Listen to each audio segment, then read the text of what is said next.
All right.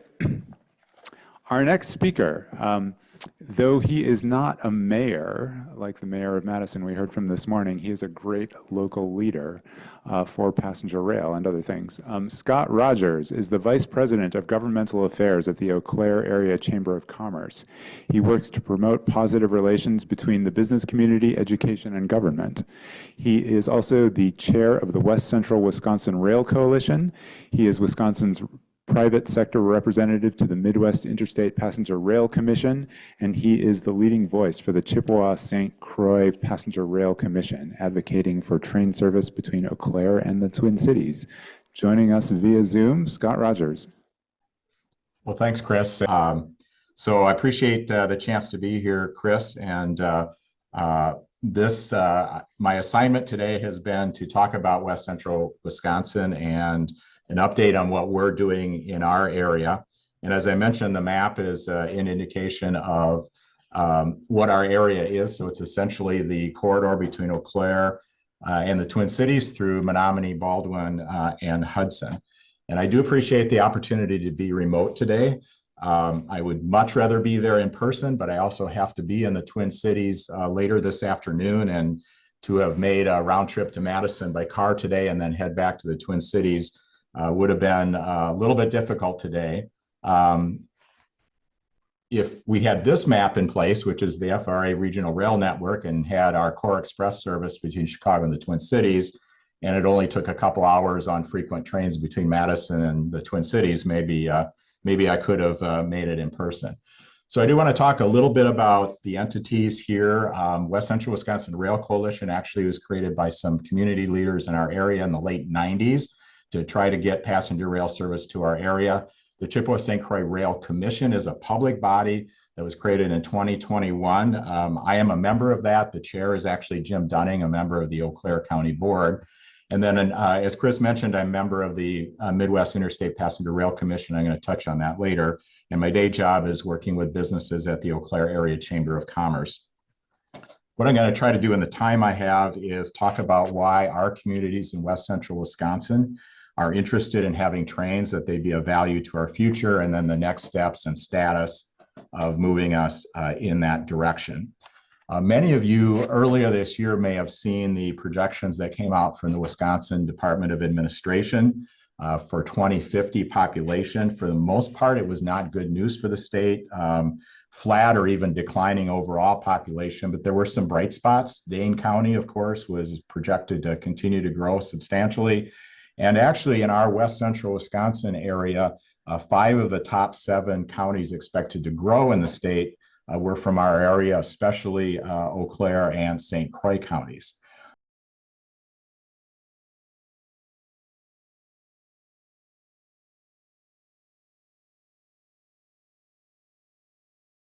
And for that reason, and for others, as our population grows, as we seek to keep that rolling, as we deal with more people, our communities do value even more how trains could be an alternative to driving, really for all ages and all kinds of trips. And then when we look around and see where trains have already made a difference, many of you have seen this article by the High Speed Rail Alliance about Normal, Bloomington, Illinois, which is a mid-sized Midwest city with a state university, where they've seen substantial economic benefits for the investments they made a dozen or so years ago on the Chicago to St. Louis corridor in their new station facilities.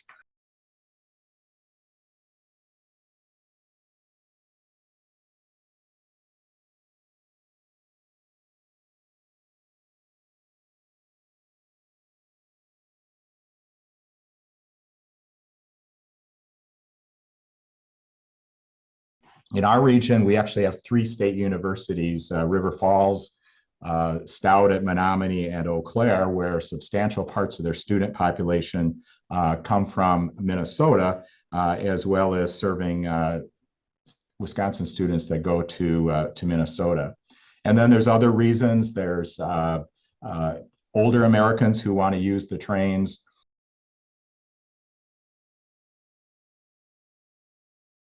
And then tourism. Arun talked earlier about the tremendous success already of the Mobile service from New Orleans.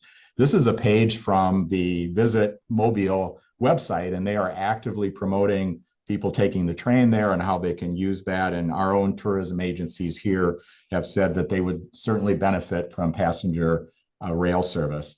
And in fact, we'd like to have this scene be repeated not too long from now in another fall, where the train crossing that Chippewa River Bridge in Eau Claire would actually be a passenger train.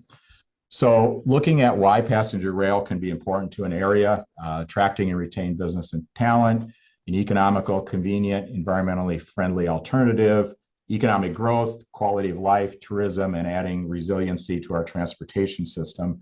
And as has been mentioned already several times today, the Borealis and other new services have proven that there's a real pent-up demand. And personally, I know that the scissors the governor was using in this picture was provided by my colleagues at the La Crosse Chamber. And we are looking forward to the day that we can provide a scissors for a similar ceremony in Eau Claire. Midwest Interstate Passenger Rail Commission is an 8-state upper Midwest commission formed by compact between the states, works on coordinating passenger rail development among the states, has an annual meeting, which this year was in Kansas City. The picture you see here is the chair of the Kansas City Chamber of Commerce welcoming the group to our meeting, which was held in their boardroom, which is actually the old Fred Harvey lunchroom at Union Station. I think Mark's there in person with you. Mark Quam was there attending as well. And it was hosted by the Missouri Department of Transportation.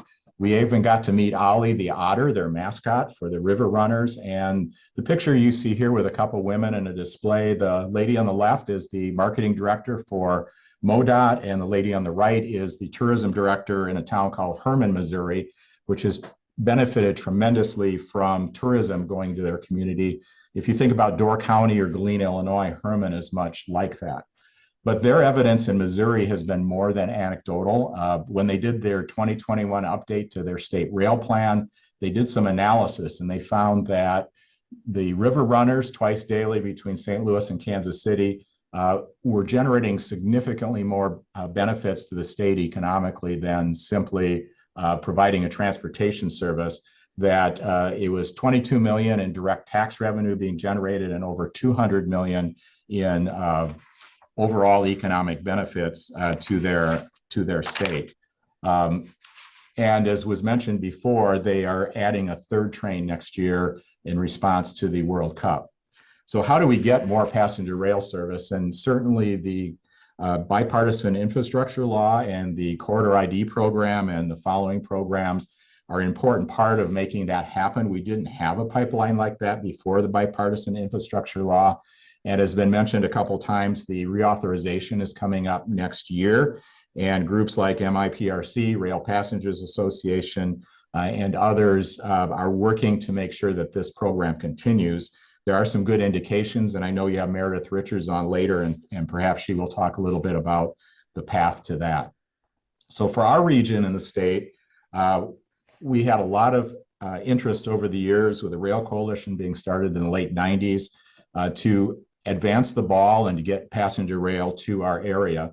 And so with the bipartisan infrastructure law and the corridor ID program, in 2021, 3 counties and 6 municipalities in our region formed the Chippewa-St. Croix Rail Commission under state statutes with the purpose to advance the public interest by pursuing passenger rail service for our area. Passed joint resolutions were qualified to apply for a grant, and also brought on a number of ex officio members who've been very active in the commission, including the host railroad Union Pacific, the DOTs, Ramsey County, Washington County, Minnesota, and then especially our institutions of higher learning have been very interested in seeing benefits from passenger rail service. So the options we pursue that we're interested in, of course, are frequent regional service between Eau Claire and the Twin Cities, through service in Chicago, Milwaukee, Madison, Twin Cities, whether we're calling it MMET or Hiawatha West. We are interested in throughway shuttle connections to existing service in Toma. And then the Big Sky Passenger Rail Authority has talked about Chicago to the West Coast service through southern Montana and southern North Dakota, with possibly 2 trains a day, maybe using 2 different routes across Wisconsin. So our coalition is focused on the regional corridor, and this is the cover of our application to the FRA for the Corridor ID program. We applied on March 23rd, 2023 with a deadline. We were awarded a grant in December 23. We got the notice to proceed in June of 24. And since that time, then the consultant HDR with their also working with HNTB worked on the scope, schedule, and budget that's part of step 1. And we are submitted those things to the FRA this spring, responded to some comments they had back. And as Rich mentioned on some other things, we are waiting at this point for FRA's latest comments. But some significant things about our application. Obviously, it's to meet transportation needs in our region, but we have a couple unique things about it. One is that we are envisioning a competitive selection of the operator. There's a trade association called AI Pro that represents the companies who do contact operation of commuter services and other intercity rail, interested in seeing what that could do for the effectiveness and efficiency of the operation. Union Pacific has talked to us about a different model for track access, similar to what's been done in a couple other places, where they would provide access to capacity they already have at a market rate and not require as much upfront capital.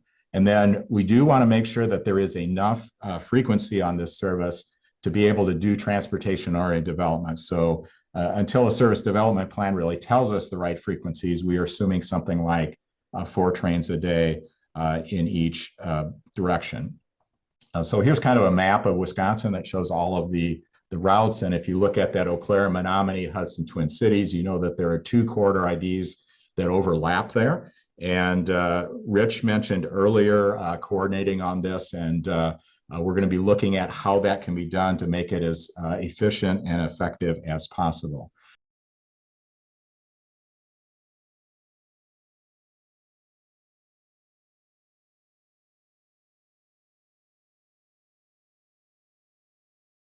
So just sort of to remind people of what these steps are, we are all in step 1, the scoping, which is a fully federally funded, and then we're moving to the service development plan. Certainly the good news of the whole Corridor ID program is that there is substantial federal funding, which didn't exist before, 90%, but that does mean that state or local governments and others have to come up with a 10% local match, which has already been mentioned is made more challenging because of the state budget. But it's very, very important to move to the service development plan. And just some of the definitions of what that really is going to do is that it's planning, designing, and implement the actual service, the operational goals, what are you going to require for infrastructure improvements, equipment, where the station's going to be, what's the performance going to look like, who has to be part of the agreements, financial requirements, ridership, all those things. So you really have a plan when you get to the end of the service development plan. Just here's another illustration of it that HDR put together for us. And so the challenge right now is to work on getting that local match. Eau Claire County has been serving as the administrative and fiscal agent for our commission. They're actually the official awardee. We are working with their county administrator to work on an intergovernmental agreement and working on all the potential sources, because we really want to be able to keep this process moving forward. We've talked about our trains quite a bit, and there's actually a special thing about today and related to trains for me personally. Today actually happens to be my 45th wedding anniversary, and this is a picture of my wife Shirley and I right after our wedding boarding the Blackhawk in Freeport, Illinois for our trip to New Mexico. And we've traveled many times since then by train. This is a more recent trip to Jackson, Mississippi on the city of New Orleans. This year we've been on the Borealis a few times, and the Empire Builder and the Missouri River Runner.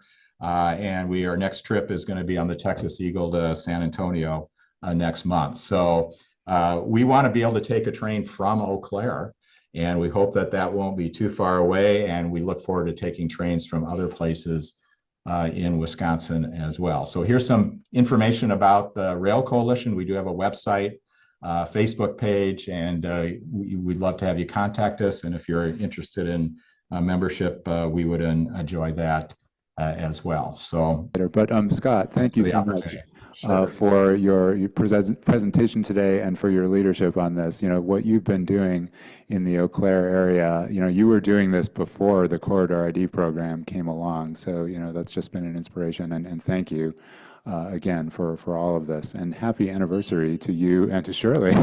Thank you.